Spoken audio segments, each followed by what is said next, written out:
spécificités liées au moteur électrique qui font qu'on doit apprendre beaucoup de choses, que ce soit sur la récupération d'énergie, sur la chauffe des batteries, des choses comme ça. Mais c'est vrai que voilà, ça fait partie inhérente, mais je dirais que le sport automobile actuel, il est vraiment de toute façon très lié à ça, puisque les F1 et les LMP1 roulent avec des moteurs hybrides. Donc au fur et à mesure, on commence à s'habituer à toutes ces nouvelles technologies. Est-ce que depuis vos premières courses, il y a eu beaucoup d'améliorations techniques sur la batterie Alors, saison 1, tout le monde avait les mêmes autos et tous les fabricants sous-traitants liés à cette voiture ont fait quand même beaucoup d'efforts pour améliorer la fiabilité. Je pense qu'on a eu une fiabilité quand même vraiment exemplaire pour un nouveau championnat qui partait de rien. On avait très peu de base dans un environnement qui est quand même assez hostile pour des voitures de course parce que les voitures, c'est quand même des circuits en ville avec beaucoup de buzz, souvent des grosses chaleurs. Donc vraiment, ça a été très très positif. Et saison 2, donc les constructeurs ont pu construire leur propre chaîne de propulsion. Donc on parle du moteur, inverteur, boîte de vitesse. Et là, on a vu des gros progrès sur l'efficience de ces moteurs. Je pense que Renault a fait un très très bon travail de ce côté-là.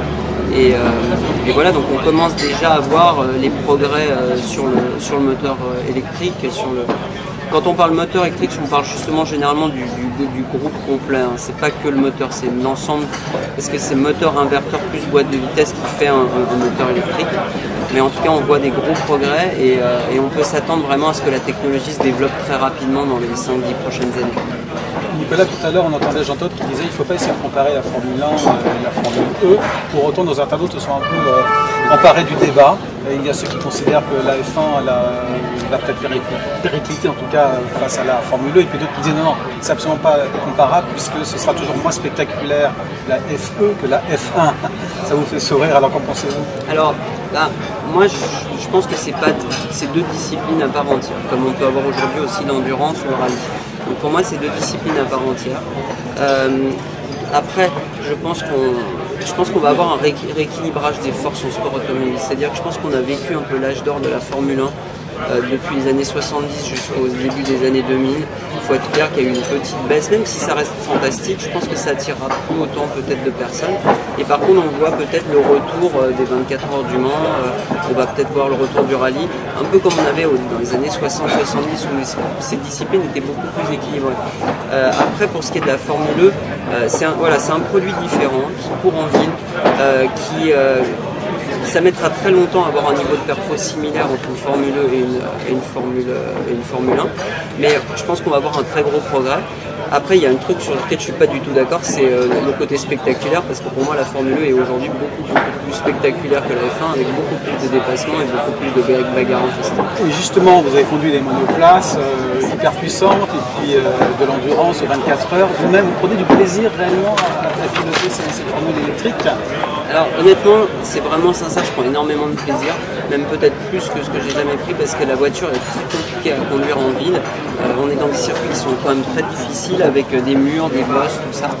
Et après, ce que les gens des fois se rendent pas compte, c'est que conduire une voiture qui va beaucoup plus vite n'est pas forcément plus difficile parce qu'une F1, ça a énormément de charge aéro, énormément de bruit climatique. Donc en fait, c'est pas forcément le plus difficile à conduire. Alors bien sûr, ça donne des sensations fantastiques, mais conduire une Formule E entre les murs, ça donne aussi énormément de sensations. Merci. Merci. J'avais une question, on a parlé de l'évolution des voitures. Qu'en est-il du pilotage? Comment est-ce que vous avez progressé, notamment sur les phases de récupération d'énergie, etc. Est-ce que vous avez le sentiment d'avoir vraiment progressé sur, je ne vais pas dire l'éco-conduite, mais sur la partie récupération d'énergie?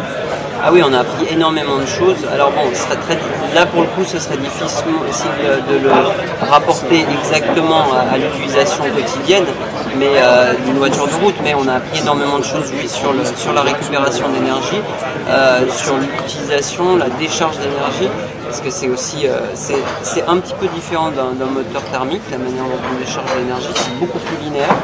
Donc c'est vrai qu'on apprend beaucoup de choses et je pense et j'espère qu'on pourra se servir des systèmes, des idées qu'on a aujourd'hui en course automobile dans le futur pour avoir des voitures électriques plus performante et avec plus d'autonomie.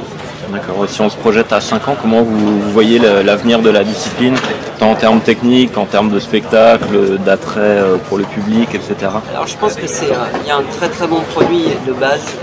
Après le management du championnat et des règlements va énormément jouer, je pense, dans son succès. Il faut qu'on ait un progrès technologique pour les constructeurs et pour montrer au public que la voiture électrique peut être très performante. Parce qu'aujourd'hui même ce qu'on a là, c'est pas ce qu'il y a de plus performant, parce qu'on voulait aussi maintenir les coûts. Donc il faut bien s'en rendre compte. Après il faut que ça progresse, mais tout en maintenant des coûts en adéquation avec le championnat, avec les moyens des équipes, pour pas qu'on crée la loi du plus riche, entre parenthèses.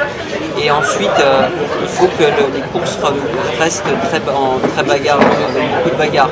Donc aujourd'hui on a vraiment des super courses à bagarre parce que les équipes sont proches, les circuits se le permettent.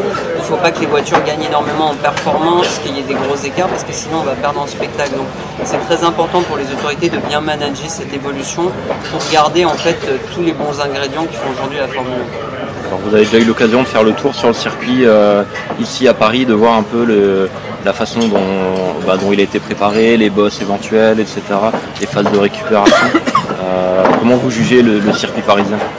Le circuit, je pense qu'ils ont fait un super boulot. Après, ils font toujours un peu avec ce qu'ils ont. Et puis là, c'est pas facile parce qu'il y a pas mal de choses classées. Après, on a vraiment clairement deux parties dans le circuit. Une partie un peu bosselée et puis une partie un peu plus plate avec tout ce qui a été resurfacé.